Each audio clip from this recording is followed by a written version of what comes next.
చిత్తూరు జిల్లా గుడిపల్లి మండలంలో పిచ్చికుక్క స్వైర విహారం, జోగినూరు గ్రామంలో గొర్రెలపై దాడి, ఘటనలో 6 గొర్రెలు మృతి.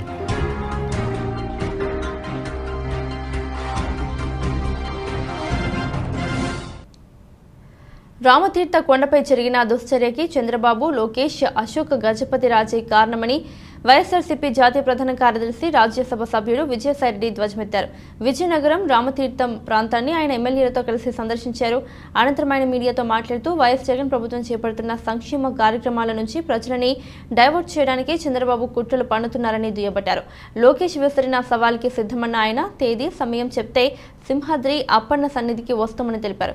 తిరుమలలో 1000 కాళ్ల మండపాన్ని, విజయవాడలో ఆలయాలని తొలగించిన దుర్మార్గుడు చంద్రబాబు అని మండిపడ్డారు. చంద్రబాబు కుట్రలు, కవల పిల్లలని, సొంత మామ, తమ్ముడు, బావమరుదులని మోసం చేసిన వ్యక్తి చంద్రబాబు అంటూ ఆయన తీవ్రస్థాయిలో ధ్వజమెత్తారు. తప్పు చేసిన వారిని ఆ భగవంతుడు శిక్షిస్తాడు. రామతీర్థం ఆలయ అభివృద్ధికి ఎన్ని కోట్లైనా ఖర్చు పెడతామని విజయసాయిరెడ్డి వెల్లడించారు. ఈ కార్యక్రమంలో ఎమ్మెల్యేలు వీరభద్రస్వామి, రాజన్నదోర, జోగరావు, సంపంగి, అప్పల్ నర్సయ్య తదితరులు పాల్గొన్నారు.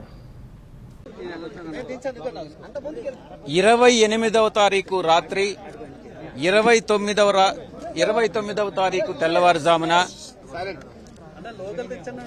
ఈ యొక్క రామతీర్థంలో కొండపైన ఉన్నటువంటి ఆ దేవాలయంలో జరిగినటువంటి దుర్ఘటన చాలా శోచనీయమైనటువంటి విషయం. ఒక్కటి మాత్రం చాలా స్పష్టంగా చెప్పగలం, ఇప్పుడు అందిస్తున్నటువంటి మంచి పరిపాలన అందిస్తున్నటువంటి గౌరవ ముఖ్యమంత్రి వర్యులు జగన్మోహన్ రెడ్డి గారి ప్రభుత్వాన్ని ఒక ఆయన తప్పుపట్టే విధంగా చంద్రబాబు నాయుడు కుట్రపూరితంగా ఈ యొక్క ఆయన పార్టీ అనుచరులు దీనికి పాల్పడ్డారనడంలో ఎటువంటి సందేహము లేదు. నేను పదే చెప్తున్నాను ఈ విషయాన్ని. ఈ సందర్భంగా లోకేష్ నాయుడు ఒక ఛాలెంజ్ కూడా విసిరాడు. ఎక్కడికైనా వస్తాను నేను డిబేట్కి రమ్మని చెప్పి. నేను కూడా అదే చెప్తా ఉన్నా.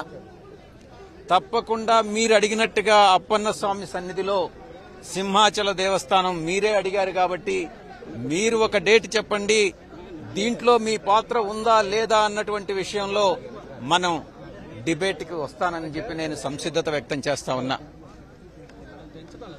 ఇక్కడ పలు సందేహాలు ఉత్పన్నమవుతా ఉన్నాయి. అతి ముఖ్యమైనటువంటి విషయం, ఈ యొక్క దేవస్థానం యొక్క చైర్మన్ ఈ రోజు కూడా అశోక్ గజపతిరాజు.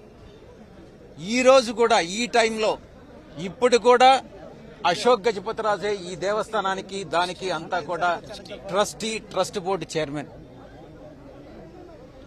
తెలుగుదేశం పార్టీలో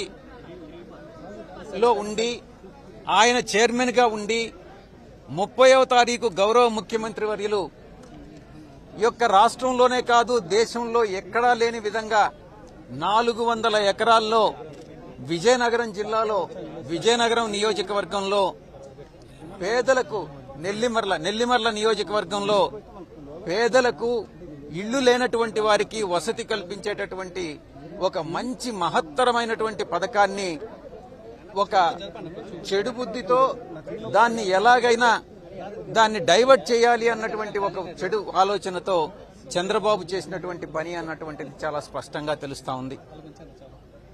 చంద్రబాబు నాయుడు దేవుడు అంటే భయం లేదు, చంద్రబాబు నాయుడుకు భక్తి లేదు. దాన్ని కొన్ని ఉదాహరణలు దానికి చెప్పుకోవచ్చు. చంద్రబాబు నాయుడు మనస్తత్వాన్ని మనం అర్థం చేసుకోవాలి. 5 ఏళ్ల పాలనలో చంద్రబాబు నాయుడు 5 ఏళ్ల పాలనలో ఇంచుమించు 20,000 దేవాలయాలు మూతపడే పరిస్థితి వచ్చింది. గతంలో స్వర్గీయ రాజశేఖర రెడ్డి గారి హయాంలో జీర్ణోద్ధరణకు నోచుకోనటువంటి, పూజా పునస్కారాలకు నోచుకోనటువంటి దేవస్థానాల్లో ఆయన ధూపదీప నైవేద్యాలు కల్పించి అర్చకులకి శాలరీ ఇచ్చినటువంటి సందర్భాలున్నాయి.